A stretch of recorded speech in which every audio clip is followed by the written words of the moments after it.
is Jessica, and this is Jessica's Journey, VSG, here on YouTube and Instagram. Today, I want to talk about having VSG, also known as vertical sleeve gastrectomy surgery, outpatient. So, I am private pay, meaning I paid out of pocket for my surgery. If you go through insurance, you will be staying in the hospital after your surgery. I'm not sure if it's 1 night, 2 nights. I think it just kind of depends for each person. But because I am private pay and because this is just the way that my surgeon's office does things, they do private pay patients outpatient. And that was actually one of the reasons why I chose the surgeon that I chose. I was actually looking at another surgeon in town. And just for the record, my surgeon is Dr. Schmitt with Alabama Weight Loss Surgery in Birmingham, Alabama. So I had another surgeon I was looking for. I actually have one of my closest friends. She went to another surgeon, and she was one of the reasons why I ended up getting the surgery. She was a huge inspiration to me. She had the surgery about 3 years ago. I was going to go to her surgeon. The price was very similar to the one that I was looking at with my surgeon, but the biggest difference was they wanted you to stay at the hospital for 1 night afterwards, and that was going to tack on an extra like $2,000 or $3,000. So that was one of the reasons why I chose that surgeon, but at the same time, it was one of the things that I was the most nervous about, because I'm like, well, clearly, if all of the insurance companies want you to stay at a hospital afterwards, there's a reason why, you know? And I even tried to look up YouTube videos. I found like one video about it. And it didn't give me a ton of information.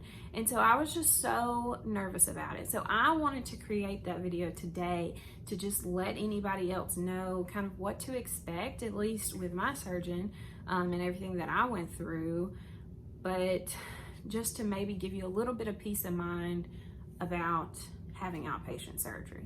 Well, so I guess we should start with, I'm alive, thank God. So I made it through it. Now, I will say, my VSG surgery, I think, went a little bit different than most people's. And I just want to say that as a disclaimer.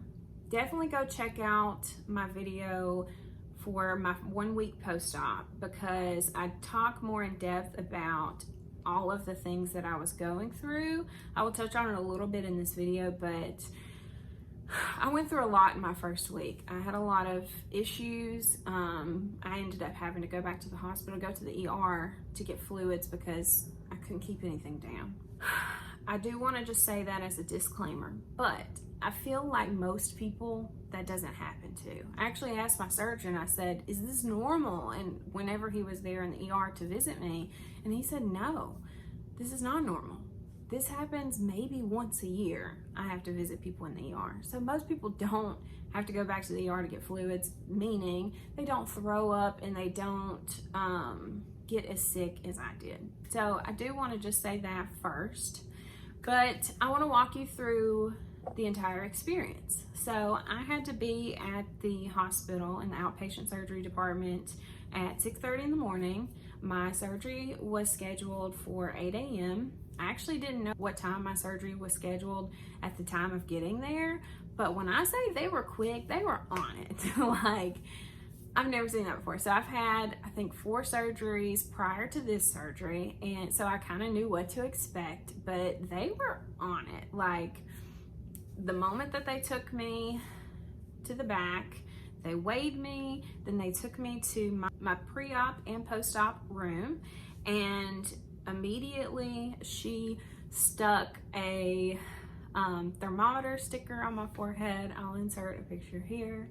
And gave me my gown, gave me my cap, gave me my little socks, and she gave me a packet that had 2 pre-saturated towels in there that has the, I'm not sure what the ingredient is, but it's an ingredient that helps disinfect, sanitize the skin before having surgery. I actually wasn't sure about this. So I had my gallbladder removed before, and they made me buy this soap called Cleanse that has that active ingredient in it, and they made me wash myself like a couple of times before. And in my pre-op paperwork, like they didn't say anything about that. They just said shower the morning of. So I actually took it upon myself to go buy the Cleanse and wash myself really good that morning, just in case, because I'm not trying to have any infections, you feel me? So I shouldn't have done that, because they made me take the towel. There was 2 towels in there. They made me take each towel for a minute and a half and just rub my belly down, get in my belly button, rub underneath all my folds. And so I did that. I changed into my little gown, put my little cap on, and got into the bed. They started hooking me up to the IV. They started giving me nausea. I think they gave me a nausea medication. They may have given me an antibiotic. Not really sure, but they were on it. And so I was like, hey, what time is my surgery schedule? And they were like 8 o'clock. I looked down at my watch and it said 7:30. I said, oh snap, this is happening real quick. So I'm texting, my family, I love you, all that stuff. Before I knew it, they came to get me. So I've never had an experience before where I didn't see my surgeon before my surgery, but I did not see my surgeon before my surgery. So that was the one thing that I didn't like. And I'm not sure why. I'm sure it has something to do with scheduling. I feel like everybody else who had surgery at this place probably seen my surgeon, but whatever. So I get to the OR. Like normally they'll start to give you a little bit of anesthesia before they roll you back to the OR. And so you're starting to get a little woozy before you get back there. Well, they didn't do that for me. They couldn't find my anesthesiologist. And so they wheeled me back to the OR, wide awake. They get me to move myself over onto the operating table. By the way, it's like this wide. It's so skinny. And I'm like, oh snap, do I fit up here? Like, maybe I will in a year, but right now, I don't know. So they actually strapped me down. She was like, don't move. We don't need an orthopedic surgery while you're having your VSG. I said, okay, you ain't gotta tell me twice. So I have a piercing here, but I have a retainer, and it's a new piercing. It's probably a month and a half old. So it's still sore. And I had my mask on because it's 2020. And he rips my mask off, the anesthesiologist. I'm like, ow. And one of the nurses is like, she has a piercing. He's like, oh, my bad. And then he starts throwing the stickers and EKG monitors and all that on me. And I'm starting to get a little bit of anxiety, because I'm like, please put me out. I feel like I'm not supposed to be awake right now to experience all of this, because they were strapping me down. They were getting ready for surgery. So they're like, okay, here's some oxygen. So they were going to give me the little mask. And normally, every other surgery I've ever had before, I go out in less than 3 seconds, because they always make you count. Well, this time they didn't make me count, but I still kind of counted. They were like, imagine you're on an island and a beach and blah, blah, blah. Well, I couldn't breathe. I was about to start hyperventilating, because I would try to take a breath, but I couldn't get more than this much breath. I was just praying in my head, Lord, put me out. Please let me fall asleep. I don't want to be awake anymore. And then after, I think 7 or 8 seconds, I fell asleep. So that was that. That was, again, I think a unique experience that only I got to have the opportunity to experience. But I did just want to add that just in case. So anyways, I wake up in the recovery room. The nurse is like, how are you feeling? and I immediately started feeling nauseous, and all of the nurses in the recovery room were talking about food, and I was just like, can you not talk about food? I just had 80% of my stomach cut out, and I am feeling really sick. Please stop. I didn't tell her that because I was so like out of it, but yeah, I didn't like that. Anyways, passed out. They rolled me into my room, and at this point I realized, yeah, I'm feeling really nauseous. They were getting me to eat ice chips. I mean, I was taking like the tiniest little bites. I could keep only a little bit down. I mean, I could only swallow just a tiny bit. And then I would like fall asleep again. So sleepy, so groggy, because I think they had given me morphine in the recovery room. So I was out of it. Didn't experience any pain. Just want to make a note of that. I didn't have any pain when I woke up, really. I wasn't sore, really. No pain, just nausea. I think after an hour, she took my blood pressure 3 ways: laying down, sitting up, standing up. And then after I stood up, we had to go walk up and down the hallway. Girl, let me tell you what, I was not feeling it. I wanted to sleep. And she was like, I know you don't want to, but we have to. And so when she was taking my blood pressure laying down, I was just like, and then sitting up, I was still like, and then when she made me stand up, I'm just like, I was so pitiful, y'all. Like, I was pitiful. Anyway, we walk up and down the hallway, and I'm like walking with my eyes closed. And then I get back, and she makes me sit in a chair for 30 minutes. And this, at the time, like, I had no strength to sit up. I did not want to sit up. All I wanted to do that entire day afterwards was lay down. I just wanted to lay down. I don't know why I wanted to lay down. I just didn't feel good, and I wanted to lay down. She made me sit in a chair, and she walked out. She's like, all right, I'll be back in 30 minutes. So my roommate was like, do you want your pillow? I said, yeah. And so she got my pillow, and I like put it here, and I just like slept sitting up for 30 minutes. And then my nurse came back in the room. She was like, well, you figured out a way, didn't you? I said, yep. But throughout all of that, every so often I would throw up. And then about 2:30 that day, they discharged me. So the hotel was down the street. I had my roommate call and make sure that we can have an early check-in. That was something I was worried about with my surgery being so early. I was like, we're gonna leave here before 3 o'clock. Like, are they gonna let me check in? So they were good about that. We checked in, I think 30 minutes early, but she called way beforehand and they said that it was fine, whatever time we ended up getting there. So, so that was good. We left probably 2:10, 2:15-ish.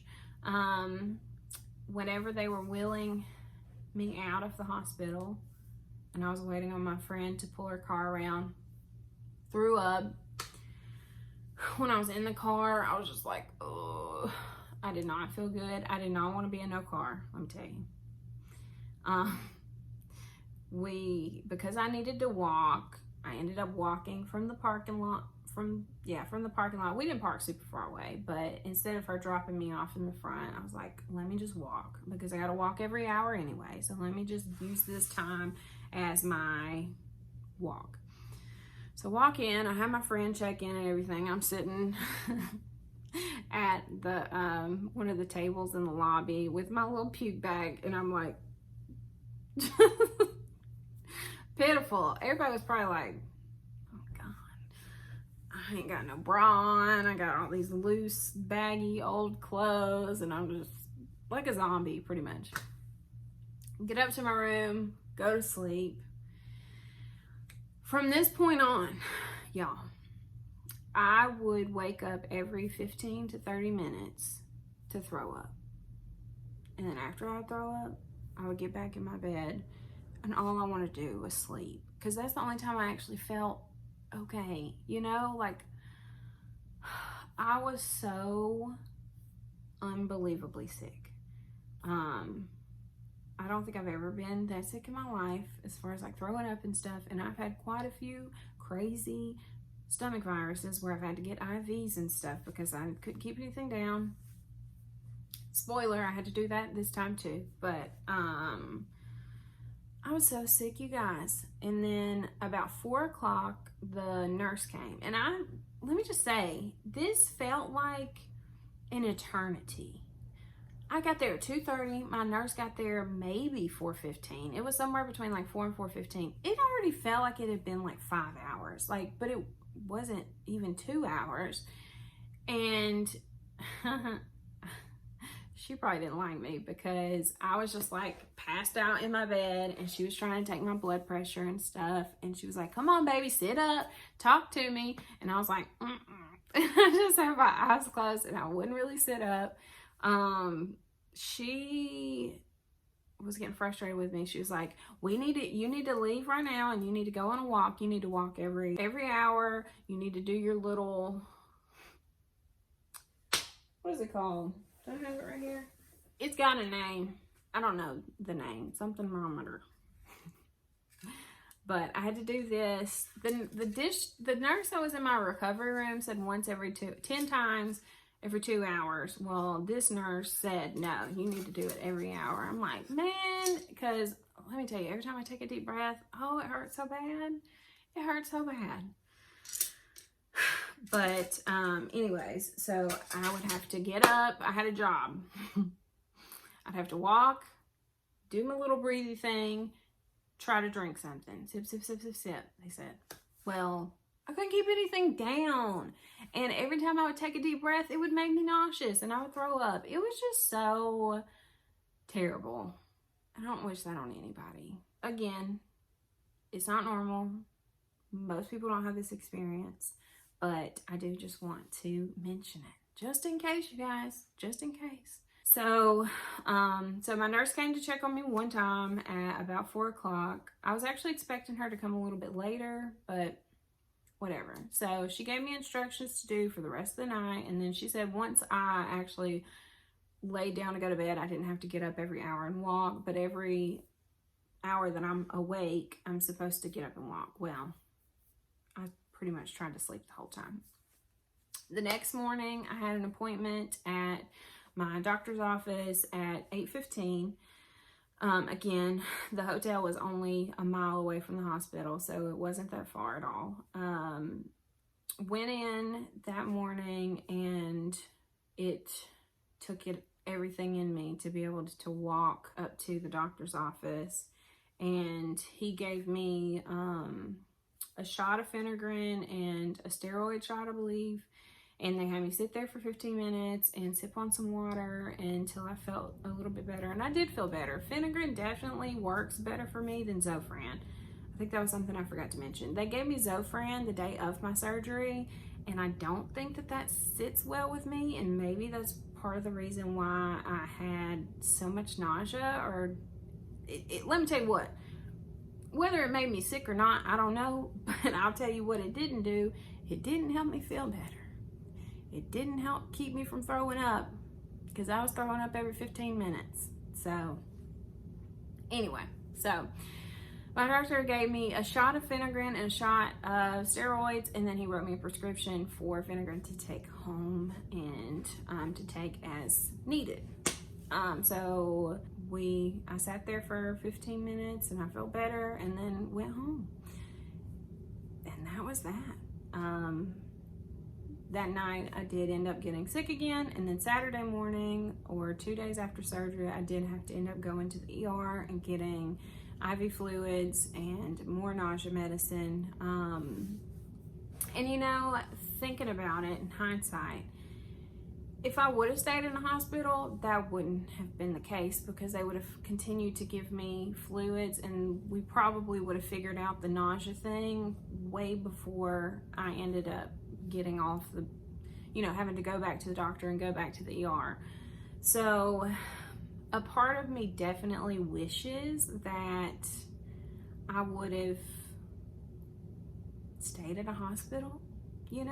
I will say that part of it, just not having that people there to monitor you and to give you something different and having to wait till the next day, was not fun. Because all throughout that night, I was just like,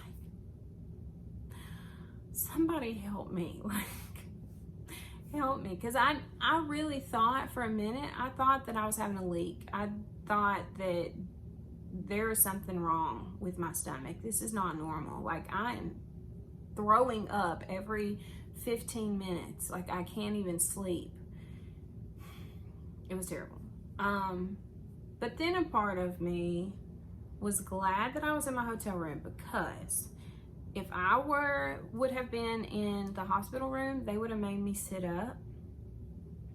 And with the way that I was feeling, all I wanted to do was lay down. In those moments where I could drift off to sleep, I would lay completely down. And those were I just treasured those moments, because it was my only little tiny bit of peace for that moment. And if I would have been in hospital, I would have been like sitting up to some degree all night, but they would have probably like really had me sitting up, and all I wanted to do was sleep. So I technically went against the rules on that. So that's the only perk, I guess, to being in the hotel. But if you have the option to stay at the hospital, do it. Do it. And technically, I think I could have went home, because all of the nurses that were in the outpatient surgery center were like, "Oh, you live in town? Are you going home?" I'm like, "No, I'm staying at the hotel down the street." And they're like, "Why?" I'm like, "Because I thought that's what you were supposed to do." But I wouldn't have wanted to be home. A part of me wanted to, because I wanted to be in my bed, but I live 25-30 minutes away, so I don't know, just knowing that I was that close made me feel better. And because the nurse was able to come see me, even though she didn't really do much but kind of fuss at me, yeah, I guess to just kind of close it out, if you can stay in a hospital, that's what I would recommend.